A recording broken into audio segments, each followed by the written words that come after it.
Hello friends, welcome to the success Kendra. Friends, आप सभी को गुड मॉर्निंग। और सबसे पहले तो आप वीडियो को लाइक कर दीजिए और फटाफट इसका लिंक जो है किसी भी एक ग्रुप में, जहां कहीं भी आप हैं, चाहे टेलीग्राम ग्रुप में है, फेसबुक ग्रुप में है या व्हाट्सएप ग्रुप में है, फटाफट लिंक इस सेशन का शेयर कर दीजिए। और जैसे आप सभी लोग जानते हैं कि हम लोग बिहार पुलिस कांस्टेबल की जो भर्ती 2023 में 21,391 पदों पर आई हुई है, उसके लिए हम लोग डेली एक सुपर प्रैक्टिस सेट को कवर करते हैं, जिसमें हम लोग केवल और केवल महत्वपूर्ण प्रश्न यानी कि वीवीआई क्वेश्चंस को हम लोग कवर करते हैं। और आज हमारा यह सुपर प्रैक्टिस सेट का सेट नंबर 6 है। इससे पहले ऑलरेडी मैंने आपको सेट नंबर 1 से लेकर के 5 तक को पूरी डिटेल्स में कवर कराया हुआ है। अगर आपने इन वीडियोज़ को नहीं देखा है तो ज़रूर देख लीजिएगा। लिंक आपको डिस्क्रिप्शन बॉक्स में आज की सेशन का मिल जाएगा। और देखिए, अगर आप चैनल पर पहली बार विजिट कर रहे हैं, बिहार पुलिस की अच्छे तरीके से तैयारी करना चाहते हैं, तो आप हमारे चैनल को सब्सक्राइब कर लीजिए और ये जो बेल आइकन है, घंटी का निशान है, इसको ज़रूर दबा लीजिएगा, ताकि जब भी बिहार पुलिस कांस्टेबल भर्ती 2023 से संबंधित कोई भी इम्पॉर्टेंट वीडियो अपलोड किया जाए तो उसका नोटिफिकेशन सबसे पहले आपके पास पहुंच जाए। तो चलिए सेशन आज के स्टार्ट करते हैं। एक बार फटाफट आप लोग लाइक कर दीजिए इस सेशन को और इस सेशन का लिंक एक ग्रुप में शेयर कर दीजिएगा। देखिए, मैं आपके लिए लगातार प्रयास करता हूं ताकि आपकी तैयारी बेहतर हो सके, और इस बार जितनी भी वैकेंसी आने वाली है बिहार में, उसके लिए हमारे चैनल के माध्यम से ये प्रयास रहेगा कि इस बार आपका सिलेक्शन निश्चित रूप से हो जाए। आपका एक लाइक हमें मोटिवेट करता है और एक कार्य करने के लिए जो है फ्रेंड्स प्रेरित करता है। तो प्लीज़ वीडियो को लाइक ज़रूर करें और ज़्यादा से ज़्यादा इसको शेयर करिएगा। चलिए शुरू करते हैं आज का सेशन। पहला प्रश्न पढ़ेंगे कि सन 1922 में हिंदुस्तान टाइम्स का संपादन किसने किया था। आंसर आपको लाइव चैट में देकर के बताते चलना है, ठीक है। जो भी मैं बातें आपको बताऊंगा उनको ध्यानपूर्वक आप अवश्य सुनिएगा। इससे क्या होगा कि एक प्रश्न के साथ साथ आपके 2 से 3 प्रश्न जो हैं कवर होते चलेंगे। ध्यान दीजिए फ्रेंड्स, अगर आपसे पूछा जाए कि भारत का प्रथम समाचार पत्र कौन सा है, तो आपको याद रखना है बंगाल गजट। बंगाल गजट जो है यह भारत का पहला समाचार पत्र है। इसका संस्थापक का नाम पूछेगा तो याद रखना है आपको James Augustus Hickey. James Augustus Hickey. और इसने इसकी शुरुआत कब किया था, तो 1780 में किया था। क्लियर है। इतने सारे पॉइंट्स आपको ध्यान रखना है। भारत का प्रथम समाचार पत्र बंगाल गजट, इसका संस्थापक जेम्स अगस्टस हिक्की। कब किया था, तो 1780 में किया था। और प्रश्न पूछा गया कि 1922 में हिंदुस्तान टाइम्स का संपादन किसने किया था। देखिए, ये जो हिंदुस्तान टाइम्स था यह इंग्लिश डेली था, यानी कि इंग्लिश डेली समाचार पत्र था, और यह के.एम. पनिकर ने दिल्ली से इसको शुरू किया था। के.एम. पनिकर राइट आंसर हो जाएगा। जिन्होंने भी दिया है बिल्कुल उनका करेक्ट आंसर है। नेक्स्ट क्वेश्चन कर लेंगे, कार्ल मार्क्स का जन्म कहाँ हुआ था। देखिए, वर्ल्ड हिस्ट्री से भी प्रश्न बिहार पुलिस कांस्टेबल में पूछा जाता है, और हम लोग लगातार Bihar police constable practice set 2023, Bihar police constable important question 2023, Bihar police VVI question 2023, Bihar police science 2023, Bihar police daily classes हम लोग कवर कर रहे हैं। देखिए, कार्ल मार्क्स से संबंधित जो पॉइंट्स मैं बता रहा हूँ ध्यान रखेंगे। वैज्ञानिक समाजवाद का संस्थापक कार्ल मार्क्स थे। अगर आपसे पूछा जाए कि वैज्ञानिक समाजवाद के संस्थापक कौन थे, तो कार्ल मार्क्स। कार्ल मार्क्स की 2 प्रमुख रचना है, 2 प्रमुख पुस्तक हैं इनकी। याद रखना आपको दास कैपिटल। दास कैपिटल किसकी पुस्तक है, तो याद रखेंगे ये कार्ल मार्क्स की है, ठीक है। कम्युनिस्ट मैनिफेस्टो किसकी पुस्तक है, कम्युनिस्ट मैनिफेस्टो। अगर आपसे पूछा जाए कि कम्युनिस्ट मैनिफेस्टो और दास कैपिटल किसकी पुस्तक है, तो याद रखेंगे कार्ल मार्क्स की। कार्ल मार्क्स का जन्म पूछा गया है कहाँ पर हुआ था, तो ये जर्मनी के निवासी थे, जर्मनी में इनका जन्म हुआ था। चलिए नेक्स्ट क्वेश्चन कर लेंगे कि खेड़ा सत्याग्रह किस वर्ष शुरू हुआ था। देखिए, 1917 में जो है गांधी जी ने चंपारण सत्याग्रह शुरू किया था, और भारत में इनका पहला सत्याग्रह आंदोलन था, और ये चंपारण सत्याग्रह के जरिए इन्होंने तीनकठिया प्रथा को समाप्त करवाया था। 1918 में गांधी जी ने गुजरात के खेड़ा में कर नहीं आंदोलन चलाया था। कर नहीं आंदोलन चलाया था 1918 में गुजरात के खेड़ा में। खेड़ा सत्याग्रह 1918 हो जाएगा। और 1918 में ही अहमदाबाद मिल मजदूरों के लिए गांधी जी ने भूख हड़ताल किया था। इन सारे पॉइंट्स को फ्रेंड्स आप ज़रूर ध्यान रखेंगे। चलिए अगला प्रश्न करेंगे, और सेशन कैसा लग रहा है आप कमेंट दे करके बताइएगा। चलिए, हाल ही में मेघालय का नया राज्यपाल जो है किसे नियुक्त किया गया है? इंपॉर्टेंट क्वेश्चन है। मेघालय के नए राज्यपाल जो बने हैं ये कौन बने हैं? राइट आंसर लाइव चैट में देकर के आप बताते चलेंगे। ठीक है, चलिए देखिए, मेघालय का जो राज्यपाल नियुक्त किया गया है ये फागू चौहान को किया गया है। फागू चौहान पहले बिहार के राज्यपाल थे, इसलिए इम्पोर्टेंट है। फागू चौहान को अब मेघालय का राज्यपाल बनाया गया है और बिहार के अब नए राज्यपाल बने गए हैं राजेंद्र विश्वनाथ अर्लेकर। देखिए फ्रेंड्स, यहाँ पर गुलाब चंद्र कटारिया है, ये असम के राज्यपाल बने हैं। रमेश बैस को महाराष्ट्र का राज्यपाल बनाया गया है। चलिए नेक्स्ट क्वेश्चन करेंगे कि सिकंदर के हमले के समय उत्तर भारत पर निम्नलिखित राजवंशों में से किस एक का शासन था? अच्छा देखिए, सिकंदर ने भारत विजय का अभियान शुरू कब किया था? तो याद रखेंगे 326 ईसा पूर्व में जो है सिकंदर ने भारत विजय का अभियान शुरू किया था। सिकंदर के सेनापति का नाम पूछा जाता है।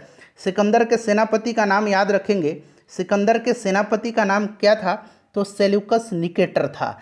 सेल्यूकस निकेटर था। और सिकंदर और पंजाब का एक शासक था पोरस। ठीक है, सिकंदर और पंजाब के शासक पोरस के मध्य जो है याद रखेंगे झेलम नदी के तट पर एक युद्ध हुआ था। इसको कहा जाता है हाइडे स्पीज का युद्ध।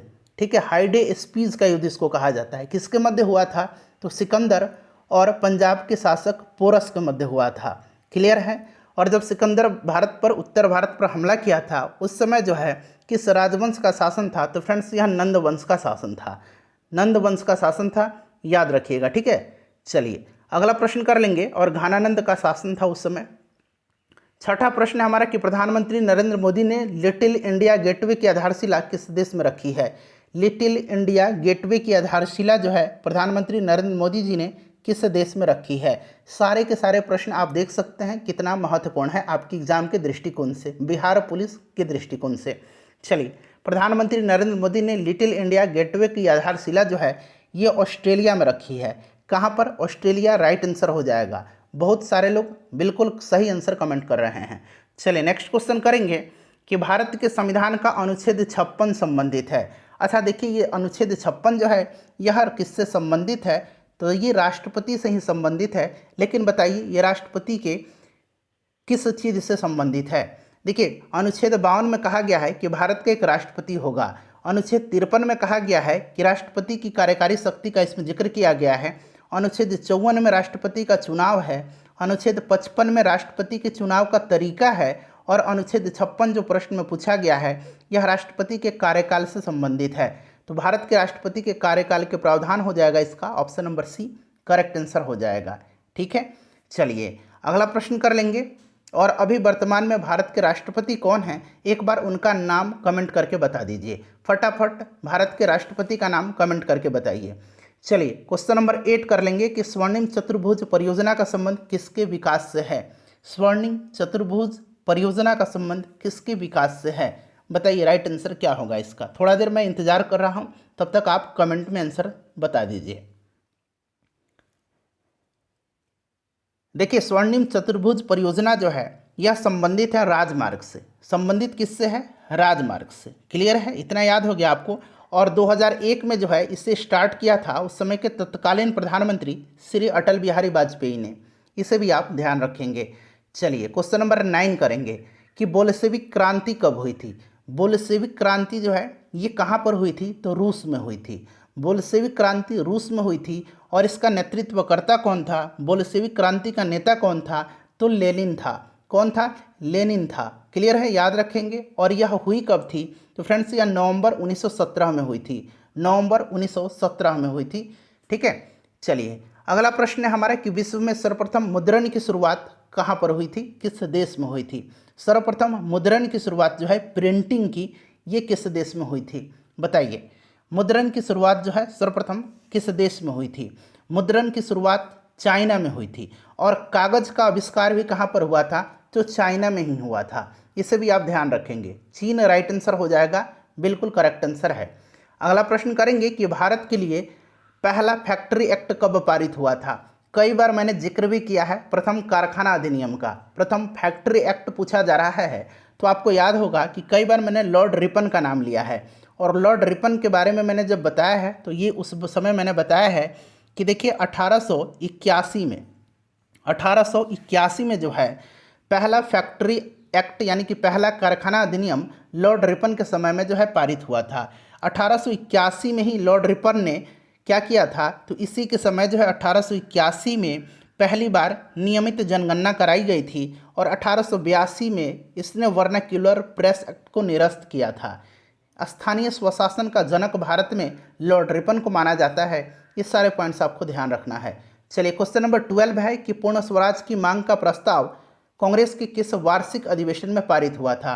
पूर्ण स्वराज की मांग का प्रस्ताव कांग्रेस के किस वार्षिक अधिवेशन में पारित हुआ, बताइए राइट आंसर क्या हो जाएगा।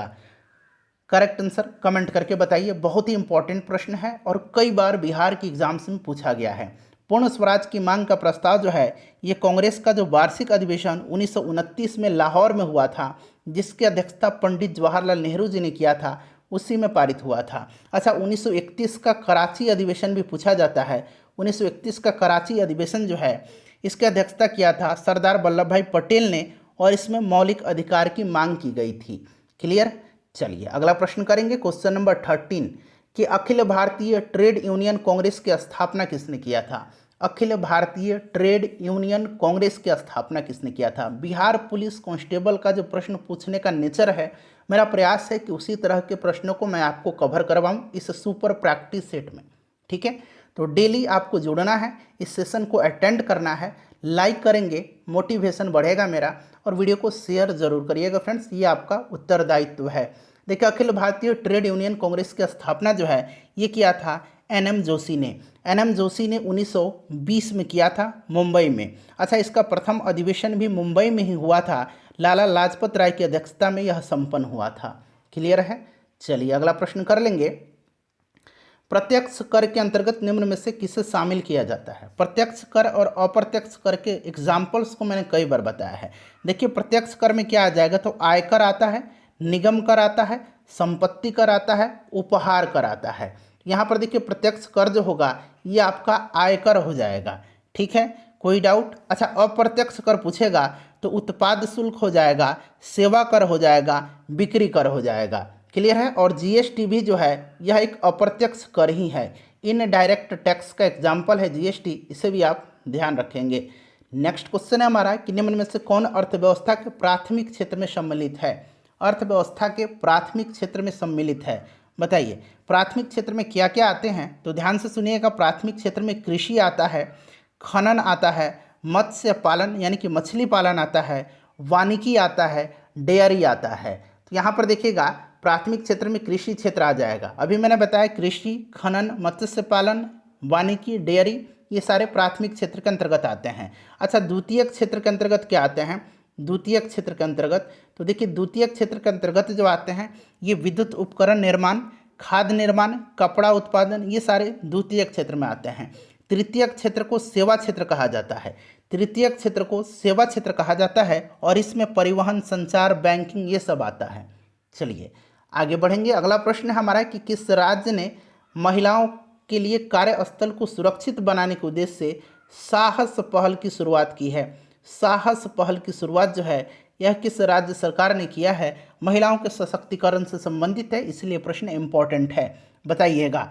तो फ्रेंड्स यह साहस पहल की शुरुआत जो है यह किसने किया है, किस राज्य की सरकार ने किया है, तो ये तेलंगाना गवर्नमेंट ने किया है। Option number D right answer हो जाएगा। और एक देखिए सहर्ष है, यहाँ मैं लिख देता हूँ, सहर्ष विशेष शिक्षा कार्यक्रम की शुरुआत किसने किया है। अगर पूछा जाए कि सहर्ष विशेष शिक्षा कार्यक्रम की शुरुआत किस राज्य सरकार ने किया है, तो इसे भी आप ध्यान रखेंगे, ये त्रिपुरा की सरकार ने किया है सहर्ष विशेष शिक्षा कार्यक्रम की शुरुआत। अगला प्रश्न है क्वेश्चन नंबर 17, चिम्बोरोजी ज्वालामुखी जो है ये कहाँ पर अवस्थित है। चिम्बोरोजी ज्वालामुखी जो है ये कहाँ पर अवस्थित है, बताइए राइट आंसर क्या होगा। देखिए चिम्बोरोजी ज्वालामुखी जो है यह इक्वाडोर में है। कहाँ पर है चिम्बोरोजी, इक्वाडोर में है। और कोटोपैक्सी भी इक्वाडोर में ही है। कोटोपैक्सी भी इक्वाडोर में ही है, कई बार मैंने आपको बताया है। अब चिम्बोरोजी का भी ध्यान रखेंगे, इक्वाडोर में। अगला प्रश्न है हमारा कि बाबर ने तुजुके बाबरी किस भाषा में लिखा था। बाबर की ये आत्मकथा है तुजुके बाबरी, और बाबर ने इसको किस भाषा में लिखा था, बताइए। फिर इसके बारे में विस्तार से मैं आपको बताता हूँ, पहले आंसर आप कमेंट करके बता दीजिए। देखिए बाबर ने तुजुके बाबरी को तुर्की भाषा में लिखा था, ठीक है। और इसका फारसी में अनुवाद किसने किया था, ये भी प्रश्न बनता है। फारसी में इसका अनुवाद जो है अब्दुल रहीम खाने खाना ने किया था, अब्दुल रहीम खाने खाना ने किया था। क्लियर। चलिए क्वेश्चन नंबर 19 कर लेंगे। फ्रेंड्स एक बार सेशन को लाइक कर दीजिए और कैसा लग रहा है सेशन एक बार कमेंट करके बता दीजिए, फटाफट बताइए, फिर हम लोग आगे बढ़ते हैं। पुलिस द्वारा नशे में गाड़ी चलाने वाली की सांस की जांच के लिए फिल्टर पेपर पर क्या होता है। पुलिस जो नशे में गाड़ी चलाने वाली की जांच करती हैं तो ये नशे में गाड़ी चलाने वाली की सांस की जांच के लिए फिल्टर पेपर पर क्या होता है, बताइए। तो देखिए पुलिस द्वारा नशे में गाड़ी चलाने वाले की सांस की जांच के लिए फिल्टर पेपर जो है इस पर पोटेशियम डाइक्रोमेट सल्फ्यूरिक एसिड होता है, पोटेशियम डाइक्रोमेट सल्फ्यूरिक एसिड। इतना लंबा आपको नहीं कमेंट करना है, आप सिर्फ क्वेश्चन का नंबर लिख करके ए ऑप्शन कमेंट कर दीजिए, जैसे कि 19 का ए कमेंट कर दीजिए। इसी तरह से आप कमेंट करेंगे जल्दी कमेंट कर पाएंगे ऐसे। चलिए उसके बाद क्वेश्चन नंबर 20 है कि राज्य सरकारों का संवैधानिक प्रमुख कौन होता है। राज्य सरकारों का संवैधानिक प्रमुख जो है बहुत ही सिंपल सा क्वेश्चन है, लेकिन भाई महत्वपूर्ण बहुत है यह प्रश्न। देखिए राज्य सरकारों का संवैधानिक प्रमुख राज्यपाल होता है, राज्यपाल राइट आंसर इसका हो जाएगा। उसके बाद देखिएगा कि आर्य समाज की स्थापना कब हुई थी। कई बार मैंने डिस्कशन के दौरान बताया है कि आर्य समाज की स्थापना कब हुई थी। आर्य समाज की स्थापना जो है 1875 में दयानंद सरस्वती जी ने किया था। ठीक है। चलिए सत्यार्थ प्रकाश इनकी पुस्तक है। वेदों की ओर लौटो का नारा किसने दिया था, तो दयानंद सरस्वती ने दिया था। ये सारे पॉइंट्स बनता है एग्जाम में। चलिए उसके बाद देखिए मयूरभंज खनिज क्षेत्र जो है यह किस राज्य में स्थित है। मयूरभंज खनिज क्षेत्र जो है यह किस राज्य में स्थित है, यह पूछा जा रहा है। बिहार पुलिस में प्रीवियस ईयर में प्रश्न पूछा भी गया है, बताइएगा।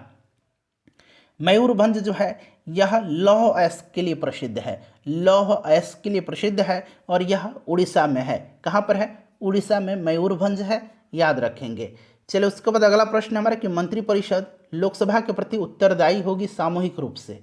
मंत्रिपरिषद सामूहिक रूप से लोकसभा के प्रति उत्तरदायी होगी, यह किस अनुच्छेद में वर्णित है। इसका वर्णन संविधान के किस अनुच्छेद में है कि मंत्रिपरिषद लोकसभा के प्रति सामूहिक रूप से उत्तरदायी होगी। अच्छा ये तो सामूहिक रूप हो गया। अगर पूछा जाए कि कोई मंत्री व्यक्तिगत रूप से किसके प्रति उत्तरदायी होता है तो आप क्या जवाब देंगे, जरा बताइए। जो लोग जानते हैं कमेंट करके बताइए।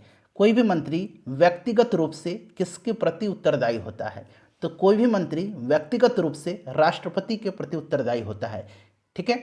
देखिए मंत्रिपरिषद लोकसभा के प्रति सामूहिक रूप से अनुच्छेद 75(3) के तहत जो है यह उत्तरदायी होती है। क्लियर है। चलिए उसके बाद नेक्स्ट क्वेश्चन हमारा कि अहपन। देखिए यह एक लोक कला है अहपन। आपने देखा होगा कि अहपन, पहले बताइए कमेंट करके इसका आंसर क्या होगा। अहपन लोक कला का संबंध किस राज्य से है। अहपन आपने देखा होगा कि हमारे यहाँ जो बिहार के लोग हैं वो देखते हैं कि हाथ पे जो है पंजा पे वो छाप लेकर के दीवार वगैरह पर ये दिया जाता है। ठीक है। ये बिहार की है लोक कला अहपन। चलिए उसके बाद नेक्स्ट क्वेश्चन है हमारा कि स्वतंत्र भारत के प्रथम विधि मंत्री कौन थे। स्वतंत्र भारत के प्रथम विधि मंत्री कौन थे, बताइए राइट आंसर क्या होगा। स्वतंत्र भारत के प्रथम विधि मंत्री कौन थे। अगर आपसे पूछा जाए कि स्वतंत्र भारत के प्रथम खाद्य और कृषि मंत्री कौन थे, स्वतंत्र भारत के प्रथम खाद्य एवं कृषि मंत्री राजेंद्र बाबू थे, डॉक्टर राजेंद्र प्रसाद थे। स्वतंत्र भारत के प्रथम श्रम मंत्री कौन थे, पहले श्रम मंत्री कौन थे, तो श्रम मंत्री जगजीवन राम थे, जगजीवन राम थे। ये बिहार के व्यक्ति हैं जगजीवन राम और राजेंद्र प्रसाद, इसलिए मैंने बता दिया कि प्रश्न बन जाए कहीं। श्रम मंत्री जगजीवन राम, खाद्य एवं कृषि मंत्री राजेंद्र प्रसाद और प्रथम विधि मंत्री बाबा साहब अम्बेडकर थे। ठीक है। चलिए अगला प्रश्न करेंगे कि किस अर्थशास्त्री के अनुसार अर्थशास्त्र मनुष्य के भौतिक कल्याण का अध्ययन है। किस अर्थशास्त्री के अनुसार अर्थशास्त्र मनुष्य के भौतिक कल्याण का अध्ययन है, बताइए राइट आंसर क्या होगा इसका, कमेंट करके आंसर बताइए। राइट आंसर इसका क्या होगा, कमेंट करिए। किस अर्थशास्त्री के अनुसार अर्थशास्त्र मनुष्य के भौतिक कल्याण का अध्ययन है, तो ये मार्शल के अनुसार, मार्शल के अनुसार। डायरेक्टली इसको आप याद रखेंगे। ठीक है, वन लाइनर की तरह। अगला प्रश्न करेंगे कि हमारे संविधान की किस अनुच्छेद में पर्यावरण का संरक्षण तथा संवर्धन उपबंधित है। हमारे संविधान के किस अनुच्छेद में पर्यावरण का संरक्षण तथा संवर्धन उपबंधित है, बताइए राइट आंसर क्या होगा इसका। पर्यावरण का संरक्षण और संवर्धन जो है यह किस अनुच्छेद में है? ध्यान दीजिए, देखिए अनुच्छेद 48 में क्या है, तो अनुच्छेद 48 में कृषि एवं पशुपालन का संगठन है। अनुच्छेद 48 क में क्या है, तो इसी 48 क में जो है पर्यावरण का संरक्षण तथा संवर्धन है। अनुच्छेद 50 में क्या है, तो अनुच्छेद 50 में कार्यपालिका एवं न्यायपालिका का पृथक्करण है। क्लियर है? चलिए आगे बढ़ते हैं। अगला प्रश्न है कि कुलगार्डी किसके लिए प्रसिद्ध है? कुलगार्डी किसके लिए प्रसिद्ध है? देखिए कुलगार्डी जो है यह कहाँ पर है, सबसे पहले तो ये जानना होगा। कुलगार्डी जो है यह वेस्टर्न ऑस्ट्रेलिया में है। कहाँ पर है यह, तो यह वेस्टर्न ऑस्ट्रेलिया में है। अगर आपसे पूछा जाए कि कुलगार्डी ऑस्ट्रेलिया के किस भाग में आता है, तो वेस्टर्न ऑस्ट्रेलिया में आता है। और कुलगार्डी जो है यह सोना के लिए फेमस है। ठीक है, सोना के लिए यह फेमस है कुलगार्डी। कुलगार्डी या कुलगार्गी, कई बार बिहार पुलिस में यह प्रश्न पूछा गया है। ठीक है, चलिए अगला प्रश्न कर लेंगे कि बुद्ध चरित्र के लेखक कौन हैं? बुद्ध चरित्र को किसने लिखा है? बुद्ध चरित्र के लेखक कौन हैं, बताइए राइट आंसर। देखिए बुद्ध चरित्र के लेखक जो हैं यह कौन हैं, तो अश्वघोष हैं। अश्वघोष राइट आंसर हो जाएगा। ठीक है, अश्वघोष। चलिए अगला प्रश्न है हमारा कि नेचुरल सिलेक्शन का सिद्धांत किसने प्रतिपादित किया है? नेचुरल सिलेक्शन का सिद्धांत किसने प्रतिपादित किया है, बताइए। करेक्ट आंसर क्या होगा? नेचुरल सिलेक्शन का सिद्धांत प्रतिपादित किसने किया है? तो ये चार्ल्स डार्विन ने किया है। ठीक है, चार्ल्स डार्विन ने। आनुवंशिकता का जनक मेंडल को कहा जाता है। ठीक है, याद रखेंगे इसको भी। अगला प्रश्न है हमारा कि व्यावसायिक बैंकों का राष्ट्रीयकरण कब किया गया? व्यावसायिक बैंकों का राष्ट्रीयकरण जो है ये कब किया गया? देखिए व्यावसायिक बैंकों का राष्ट्रीयकरण जो है तत्कालीन प्रधानमंत्री श्री इंदिरा गांधी जी थी, इन्होंने किया था। और 14 राष्ट्रीय बैंकों का इन्होंने राष्ट्रीयकरण किया था। किस पंचवर्षीय योजना में? तो ये कौन सी पंचवर्षीय योजना थी? चौथी पंचवर्षीय योजना थी। चौथी पंचवर्षीय योजना का समय जो है ये 1969 से 1974 तक रहा था। और ये right answer option number C हो जाएगा। 1969 में व्यावसायिक बैंकों का राष्ट्रीयकरण किया गया, 14 बैंकों का श्रीमती इंदिरा गांधी जी के द्वारा। चलिए अगला प्रश्न कर लेंगे कि डीपीटी का टीका। अब यहाँ पे देखिए अंग्रेजी में ऐसे लिखेंगे, डीपीटी का जो टीका है यह किस रोग की रोकथाम के लिए लगाया जाता है? डी से यहाँ क्या स्टैंड हो रहा है, तो डी से डिप्थीरिया है, टी से टेटनस है, और पी से जो है पर्टूसिस है। यहाँ मैं लिख देता हूँ पर्टूसिस। पर्टूसिस को हम लोग काली खांसी कहते हैं। ठीक है, काली खांसी कहते हैं। डिप्टीरिया, काली खांसी यानी कि पर्टूसिस, और टिटेनस। तो यहाँ पर देखिए काली खांसी, डिप्टीरिया और टिटेनस, ये सभी बीमारियों की रोकथाम के लिए डीपीटी का टीका लगाया जाता है। Option number D right answer हो जाएगा। अगला प्रश्न करेंगे कि सहारा में प्रवाहित होने वाली गर्म शुष्क पवन क्या कहलाती हैं? सहारा मरुस्थल में जो प्रवाहित होती है गर्म शुष्क पवन, उसको क्या कहते हैं? देखिए सबसे पहले तो जानिए ये फोन जो है यह स्विट्जरलैंड में प्रवाहित होता है, आल्प्स पर्वत पर। चीनुक जो है ये संयुक्त राज्य अमेरिका और कनाडा में रॉकी पर्वत पर होता है। मिस्ट्रल जो है, मिस्ट्रल यह स्पेन और फ्रांस में प्रवाहित होता है। और सहारा में प्रवाहित होने वाली जो गर्म शुष्क पवन है यह सिरोक्को है। यह सिरोक्को है। अलग अलग कंट्री में इसको अलग अलग नाम से जाना जाता है। मिस्र में इसको खमसिन कहा जाता है। मिस्र में इसको खमसिन कहा जाता है। अगर खमसिन पूछेगा कि कहाँ की पवन है, तो याद रखेंगे मिस्र यानी कि इजिप्ट की पवन है। अगला प्रश्न है हमारा कि इनमें से किसका प्रयोग शरीर दर्द और बुखार उतारने के लिए किया जाता है? शरीर दर्द, बॉडी पेन में और फीवर में किस मेडिसिन का इस्तेमाल किया जाता है, बताइए। तो फ्रेंड्स ये किया जाता है एंटीपायरेटिक्स का। ठीक है, एंटीपायरेटिक्स इसका राइट आंसर हो जाएगा ऑप्शन नंबर डी। क्लियर है? चलिए अगला प्रश्न कर लेंगे कि अलंकेश्वर किसके लिए प्रसिद्ध है? अलंकेश्वर किसके लिए जाना जाता है? अलंकेश्वर कहाँ पर है? अलंकेश्वर गुजरात में है। और यह किसके लिए फेमस है? तो यह पेट्रोलियम के लिए प्रसिद्ध है। ठीक है, पेट्रोलियम इसका राइट आंसर हो जाएगा, ध्यान रखेंगे। चलिए उसके बाद नेक्स्ट क्वेश्चन कर लेंगे कि घाना पक्षी विहार, घाना पक्षी विहार निम्नलिखित में से किस राज्य में स्थित है? घाना पक्षी विहार जो है ये कहाँ पर है, बताइए। घाना पक्षी विहार जो है यह किस राज्य में है? घाना पक्षी विहार जो है राजस्थान में है। कहाँ पर है? राजस्थान में है। ठीक है, याद रखेंगे। अच्छा, सुल्तानपुर बर्ड सेंचुरी कहाँ पर है? सुल्तानपुर पक्षी विहार, सुल्तानपुर अगर पूछेगा तो कहाँ पर है? तो सुल्तानपुर हरियाणा में है। ठीक है, इसे भी ध्यान रखेंगे। उदयपुर वन्यजीव अभ्यारण्य पूछेगा, उदयपुर वन्यजीव अभ्यारण्य, तो ये बिहार में पश्चिम चंपारण जिला में है उदयपुर। ठीक है, वाल्मीकि टाइगर रिजर्व भी यहीं पर ही है, इसे भी ध्यान रखेंगे आप। चलिए उसके बाद नेक्स्ट क्वेश्चन है हमारा कि मानचित्र पर बनाई गई वे रेखाएं जो समुद्र से बराबर ऊंचाई वाले स्थानों को मिलाती हैं क्या कहलाती हैं। ये डायरेक्टली बिहार पुलिस का प्रश्न है प्रीवियस ईयर का। मानचित्र पर बनाई गई वे रेखाएं जो समुद्र से बराबर ऊंचाई वाले स्थानों को मिलाती है उसको कहा जाता है हिंदी में समोच्च रेखाएं। क्या कहा जाता है? समोच्च रेखाएं कहा जाता है। और अंग्रेजी में इसको कंटूर्स लाइन कहते हैं। ये जो आइसो हाइट्स देख रहे हैं, आइसो हाइट्स, ये समान वर्षा वाले स्थानों को मिलाती है और आइसोबार्स जो है यह समान वायुदाब वाले स्थानों को मिलाती है। नेक्स्ट क्वेश्चन करेंगे कि उकाई परियोजना किस नदी पर स्थित है। उकाई परियोजना जो है यह किस नदी पर है? उकाई परियोजना किस नदी पर है? उकाई परियोजना यह गुजरात में है और यह ताप्ती नदी पर है। गुजरात में ताप्ती नदी पर है उकाई परियोजना। अच्छा, सरदार सरोवर बांध किस नदी पर है? सरदार सरोवर बांध जो है यह किस नदी पर है? कमेंट करके बताइए फटाफट, फिर हम लोग आगे बढ़ेंगे। सरदार सरोवर बांध जो है किस नदी पर है? सरदार सरोवर बांध नर्मदा पर है, इसे भी ध्यान रखेंगे। चलिए उसके बाद देखिएगा कि निम्न में से कौन सा सुमेलित नहीं है। एक तरफ जगह दिया गया और ये किस लिए फेमस है, दूसरी तरफ दिया गया। देखिए फ्रेंड्स, नेवली जो है यह तमिलनाडु में है और यह लिग्नाइट के लिए फेमस है। यह लिग्नाइट के लिए फेमस, तो एल्युमिनियम गलत हो जाएगा, तो यही जो है सुमेलित नहीं है। बाकी देखिए नेपानगर, अखबारी कागज, अलंकेश्वर मैंने बताया था पेट्रोलियम, कच्चा तेल, औलाय खाद के लिए प्रसिद्ध है। ऑप्शन नंबर ए जो होगा नेवली लिग्नाइट के लिए प्रसिद्ध है। नेक्स्ट क्वेश्चन है हमारा कि निम्न में से कौन सी भारतीय संविधान की मुख्य विशेषता नहीं है। भारतीय संविधान की मुख्य विशेषता नहीं है। ध्यान से पढ़िए, समझ करके ऑप्शन को पढ़िए और फिर आप आसानी से इसका आंसर दे पाएंगे। बताइए कौन सी भारतीय संविधान की मुख्य विशेषता नहीं है। लिखित संविधान, संविधान की सर्वोच्चता बिल्कुल है, मौलिक अधिकार तो हैं ही, नीति निर्देशक सिद्धांत भी है, प्रतिबद्ध न्यायपालिका नहीं है। हमारे यहाँ प्रतिबद्ध न्यायपालिका नहीं है, हमारे यहाँ स्वतंत्र न्यायपालिका है। किस प्रकार की न्यायपालिका है? हमारे यहाँ स्वतंत्र न्यायपालिका है, प्रतिबद्ध न्यायपालिका नहीं है। तो ऑप्शन नंबर बी जो है यह संविधान की मुख्य विशेषता नहीं है, भारतीय संविधान की। चलिए उसके बाद नेक्स्ट क्वेश्चन करेंगे कि संविधान के किस अनुच्छेद में देवनागरी लिपि में हिंदी को राजभाषा घोषित किया गया है।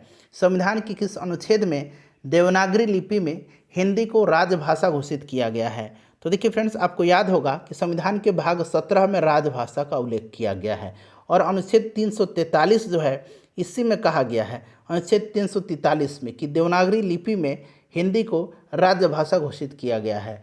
343 हो जाएगा। अगला प्रश्न का अनुच्छेद 19 के अंतर्गत कौन सा अधिकार नहीं है। अनुच्छेद आर्टिकल 19 के अंतर्गत कौन सा अधिकार नहीं है इसमें से, बताइए, जो 19 के अंतर्गत नहीं आता है। तो संघ या संगठन की रचना का अधिकार बिल्कुल है, भ्रमण करने का पूरे भारत में यह अधिकार है, किसी भी क्षेत्र में निवास और बसने का अधिकार है, भाषण अभिव्यक्ति की स्वतंत्रता का अधिकार बिल्कुल है, व्यक्तिगत स्वतंत्रता का अधिकार जो है आर्टिकल 19 में नहीं है, यह आर्टिकल 21 में है, आर्टिकल 21 में है व्यक्तिगत स्वतंत्रता का अधिकार। तो option number C right answer इसका हो जाएगा।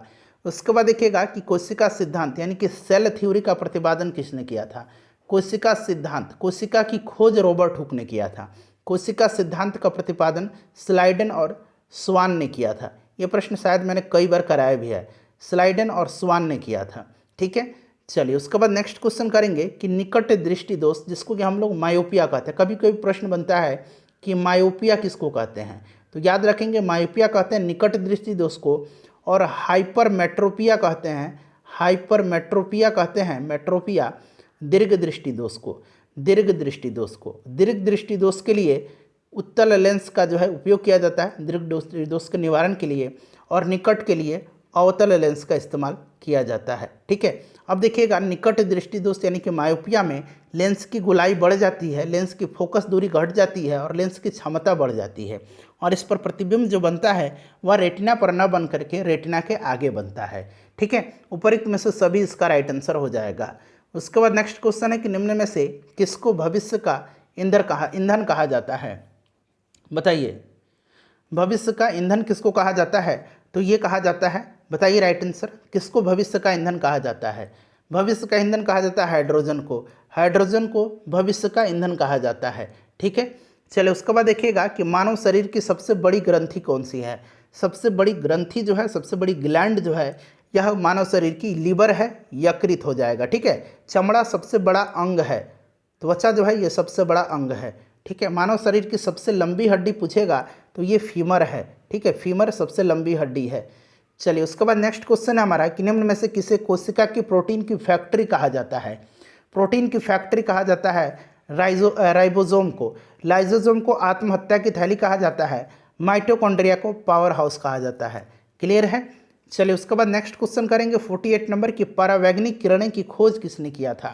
परावैंगनिक किरणें की खोज किसने किया था, परावैंगनिक किरण की खोज किसने किया है बताइए। तो परावैंगनिक का खोज जो है यह किया है जोहानसन विलियम रिटर ने। रिटर राइट आंसर हो जाएगा, ठीक है, रिटर करेक्ट आंसर हो जाएगा। उसके बाद देखिएगा कि कांसा जो है यह किसका मिश्र धातु है। कांसा जो है यह किसका मिश्र धातु है, कांसा जो है यह किसका मिश्र धातु है। तो कांसा तांबा और टीन का मिश्र धातु है, तांबा और टीन का मिश्र धातु है, ठीक है। चलिए उसके बाद नेक्स्ट क्वेश्चन है कि फॉर्मिक एसिड इनमें से किस में बहुत ज़्यादा पाया जाता है। फॉर्मिक एसिड किस में पाया जाता है, कमेंट करके इसका आंसर बताइए और इन 50 प्रश्नों में से अपना स्कोर बताइए कि कितने प्रश्नों का आंसर आपने सही दिया है। और वीडियो को प्लीज़ फ्रेंड्स जाते जाते लाइक कर दीजिए और इसको शेयर कर दीजिएगा। फॉर्मिक एसिड पाया जाता है चिट्टी के विष में, नींबू में सिट्रिक एसिड पाया जाता है, सिरका में जो है एसिटिक एसिड पाया जाता है, ठीक है, टमाटर में ऑक्जेलिक एसिड पाया जाता है, इमली में टार्टरिक एसिड पाया जाता है, ठीक है। वीडियो को लाइक कर दीजिए और सेशन को एक बार शेयर कर दीजिए।